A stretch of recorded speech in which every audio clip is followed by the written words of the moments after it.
નમસ્કાર વિદ્યાર્થી મિત્રો, ધોરણ 12 કોમર્સ વિષય અર્થશાસ્ત્ર ચેપ્ટર નંબર 8 કૃષિ ક્ષેત્ર એના વિશેનો આપણે અભ્યાસ કરતા હતા.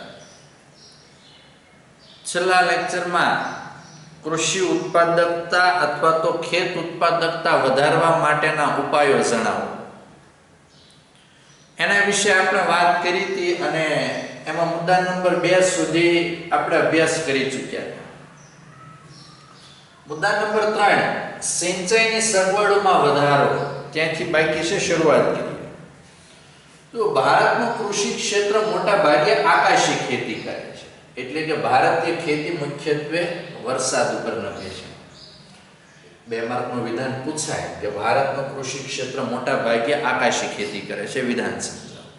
કારણ કે આપણે ત્યાં મોટા ભાગની ખેતી મેજોરિટી વિસ્તાર એવો છે કે જે વરસાદ ઉપર નભે છે. સિંચાઈની પૂરતી સુવિધાઓ બધે ઉપલબ્ધ નથી, ખાસ કરીને ભારતના પૂર્વોત્તરના રાજ્યો, નોર્થ ઇસ્ટના વિસ્તારો, જે પર્વતીય વિસ્તારોમાં વસેલા છે, જે સિંચાઈની સુવિધાઓ યોગ્ય રીતે પૂરી પાડી શકાતી નથી અને એકંદરે ખૂબ આંતરિયાળ પરિસ્થિતિમાં જીવનારા આ લોકો છે.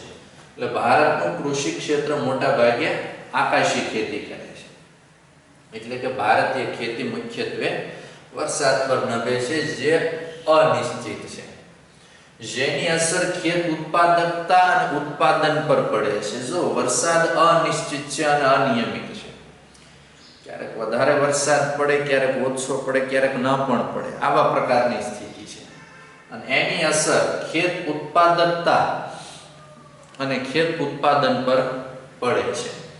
ખેતીને વરસાદની અનિશ્ચિતતામાંથી ઉગારી શકાય તે માટે સિંચાઈ યોજનાઓ અંતર્ગત મધ્યમ અને નાની સિંચાઈ યોજનાઓ વિકસાવવાની બાબતોનો આયોજનમાં સ્વીકાર કરેલો છે. જો વરસાદની અનિશ્ચિતતામાંથી ઉગારી શકાય એ માટેનું મહત્વનું જવાબદાર માત્ર એક કારણ કે સિંચાઈની સુવિધાઓનો વ્યાપ વધારવો પડે, કારણ કે વરસાદ અનિયમિત અને અનિશ્ચિત છે. એટલે એમાંથી ઉગારી શકાય તે માટે સિંચાઈ યોજનાઓ અંતર્ગત મધ્યમ અને નાની સિંચાઈ યોજનાઓ વિકસાવવાની બાબતોનો આયોજનમાં સ્વીકાર કર્યો છે. ભારતમાં સિંચાઈની સગવડોનો વ્યાપ વધારવાના હેતુસર સિંચાઈ ક્ષેત્ર વિકાસ યોજના અને આંતરમાળખાકીય ભંડોળની રચના કરવામાં આવી છે. સિંચાઈની સગવડોનો વ્યાપ વધારવાના હેતુસર મોટાભાગે આયોજનમાં મધ્યમ અને નાના કદની સિંચાઈ યોજનાઓનો સ્વીકાર કરવામાં આવ્યો છે. એટલે સિંચાઈની સગવડોનો વ્યાપ વધે એ માટે સિંચાઈ ક્ષેત્ર વિકાસ યોજના અને આંતરમાળખાકીય વિકાસ ભંડોળની રચના કરવામાં આવી છે. ઉપરાંત નાબાર્ડને અધૂરી સિંચાઈ યોજનાઓ પૂરી કરવા અને અન્ય સવલતો વિકસાવવાની જવાબદારી સોંપવામાં આવી છે. નાબાર્ડ ભારત દેશની મધ્યસ્થ બેંકનો એક અભિન્ન અંગ અને ખેતી ક્ષેત્રના વિકાસની એક વિશેષ જવાબદારી સોંપવામાં આવી છે. નાબાર્ડ એ અંતર્ગત પ્રાદેશિક ગ્રામીણ બેંકો અને જમીન વિકાસ બેંકોની પણ રચના કરવામાં આવી છે. તો આ NABARD national bank four agricultural and rural development, જેને અધૂરી સિંચાઈ યોજનાઓ પૂરી કરવા અને અન્ય સવલતો વિકસાવવાની જવાબદારીની સોંપણી કરવામાં આવી છે. નંબર 4 છે યંત્રોનો ઉપયોગ. જો મોટા ભાગે ખેતીમાં આધુનિકતા આવે, ખેત ઉત્પાદન વધે, એના માટે ખાસ કરીને આધુનિક યંત્રોનો એક વિશેષ ઉપયોગ કરવો જરૂરી છે. પરંપરાગત રીતે ખેતી થતી ભારતમાં ભૂતકાળમાં બરાબર છે, એ સમય માટે શ્રેષ્ઠ હતું, પણ સમય અને સંજોગોની સાથે સાથે આધુનિક ખેતીનો વ્યાપ વિસ્તરે એ માટેના પ્રયાસો પણ વિશેષ કરવા પડે. એટલે ભારતમાં કૃષિની નીચી ઉત્પાદકતા માટેનું કારણ પરંપરાગત સાધનો કે યંત્રો છે. જૂના પુરાણા યંત્રો, સાધનો જે ઉત્પાદકતા ઝડપી નથી બનાવી શકતા, એવા સાધનો કે યંત્રોનો એક વિશેષ ઉપયોગ આપણે ત્યાં કરવામાં આવે છે. એન્જિનિયરિંગ વિકાસની સાથે tractor, trailer, thresher, electric pump set, oil એન્જિનો, દવા છાંટવાના પંપ વગેરે આધુનિક યંત્રોની પણ અહીંયા શોધ થઈ છે. તો એન્જિનિયરિંગ વિકાસ આપણે ત્યાં વિશેષ થયો એટલે એની સાથે સાથે tractor, trailer, thresher, electric pump set, oil એન્જિનો, દવા છાંટવાના પંપ વગેરે આધુનિક યંત્રોની પણ અહીંયા શોધ કરવામાં આવી છે. આવા યંત્રોની મદદથી વર્ષમાં એકથી વધુ પાક લેવાનું શક્ય બનતા ખેત ઉત્પાદકતા વધવા પામી છે. આ બધા યંત્રો, ખાસ કરીને આધુનિક યંત્રો છે, એનો ઉપયોગ કરીને વર્ષમાં એકથી વધુ વખત પાક લેવાનું શક્ય બન્યું છે. એના પરિણામ સ્વરૂપે ખેત ઉત્પાદકતાનું પ્રમાણ એકંદરે વધારે રહેવા પામ્યું છે. આગળ નંબર 5 જંતુનાશક દવાઓ. પાકને થતા જુદા જુદા રોગો સામે રક્ષણ મેળવવા તેમજ થતા નુકસાનને રોકવા વૈજ્ઞાનિક પદ્ધતિએ જંતુનાશકોનો કારગર ઉપાય શોધવામાં આવેલો છે. પાકને થતા જુદા જુદા રોગો સામે રક્ષણ મેળવવા, જ્યારે પાક વાવવામાં આવે, પાક તૈયાર થવાની તૈયારીમાં હોય, એ તૈયાર થઈ જાય ત્યાં સુધીમાં પાકને ઘણા બધા અલગ અલગ પ્રકારના રોગો લાગે. અમુક જંતુઓ એમાં પડી જાય, પાકને ખૂબ વ્યાપક એવું નુકસાન કરે.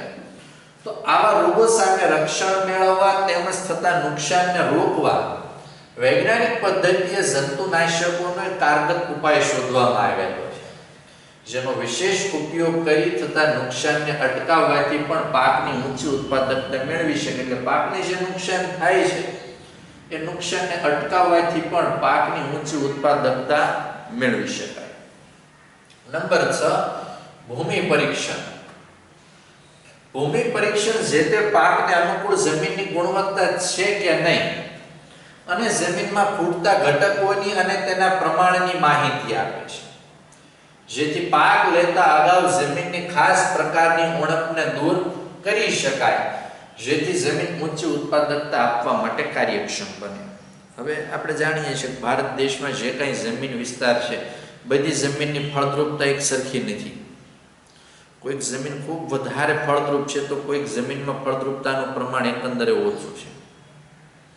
ખાસ કરીને નદીઓના કાપને લીધે જે જમીનોનું નિર્માણ થયું છે એની ફળદ્રુપતા એકંદરે ઊંચી છે, જ્યારે અમુક વિસ્તારોમાં ફળદ્રુપતા નથી. પણ આવા સંજોગોમાં જ્યારે પાક લેવામાં આવતો હોય ત્યારે આ જમીન આ પાકને અનુકૂળ છે કે નહીં, એ પ્રકારની ક્વોલિટી વાળી છે કે નહીં, જમીનમાં કયા કયા તત્વો ખૂટે છે, એના ઘટકો કયા ઘટે છે, એના પ્રમાણની માહિતી આપે છે, જેથી પાક લેતા અગાઉ જમીનની ખાસ પ્રકારની ઉણપને દૂર કરી શકાય, એની ખામીઓને દૂર કરી શકાય.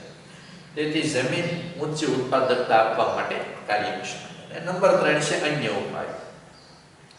સંસ્થાગત ઉપાયો વિશે આપણે વાત કરી, ટેકનોલોજીકલી ઉપાયો વિશે વાત કરી, અને ત્યાર પછી અન્ય ઉપાયો.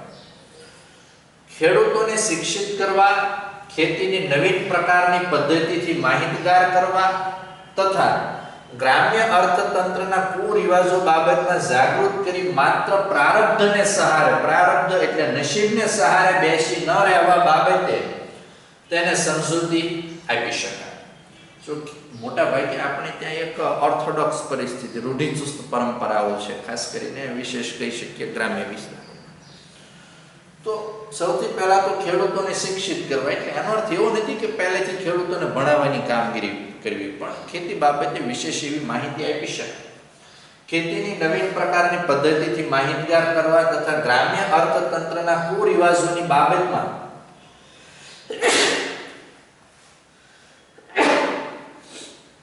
જાગૃત કરી માત્ર પ્રારબ્ધ એટલે કે નસીબને સહારે બેસી ન રહેવા બાબતે ખેડૂતોને સમજાવી શકાય. ઉપરાંત ખેતી સંલગ્ન પ્રવૃત્તિ જેમ કે પશુપાલન, મરઘા બતકા ઉછેર, ફૂડ પ્રોસેસિંગ કાર્યો, જંગલ જેવા સંશોધનોના વ્યાપક ઉપયોગથી પણ ખેતી ક્ષેત્રનું ભારણ ઘટે છે. આ ખેતીને રિલેટેડ પ્રવૃત્તિઓ છે, આ પશુપાલન, મરઘા બતકા ઉછેર, ફૂડ પ્રોસેસિંગ કાર્યો, જંગલ જેવા સંશોધનોના વ્યાપક ઉપયોગથી પણ ખેતી ક્ષેત્ર પરનો ભારણ એકંદરે ઘટે. નાના પાયાના ઉદ્યોગોનો વ્યાપ જો ગ્રામ્ય અર્થતંત્ર સુધી ફેલાવવામાં આવે તો આવા ઉદ્યોગો સાથે ગ્રામ અર્થતંત્રનો વિકાસ થશે. નાના પાયાના ઉદ્યોગો, મોટા ભાગે આ એવા ઉદ્યોગો છે કે જે ખૂબ ઓછા મૂડીરોકાણથી શરૂ કરી શકાય અને શ્રમ પ્રધાન ઉત્પાદન પદ્ધતિનો ઉપયોગ થતો હોય. એટલે એક રીતે કહેવું હોય તેમ કહી શકીએ કે આ બધા ઉદ્યોગો રોજગારી મૂલક ઉદ્યોગો છે. તો એનો વ્યાપ જો ગ્રામ્ય અર્થતંત્ર સુધી ગામડે ગામડે ફેલાવવામાં આવે તો આવા ઉદ્યોગોનો પણ વિકાસ થાય અને સાથે સાથે ગ્રામ્ય અર્થતંત્રનો પણ વિકાસ થાય. હવે આધુનિક ખેતી. જો આધુનિક ખેતીના એક ભાગરૂપે આપણે હરિયાળી ક્રાંતિનો એક વિશેષ અહીંયા અભ્યાસ કરવાનો થશે.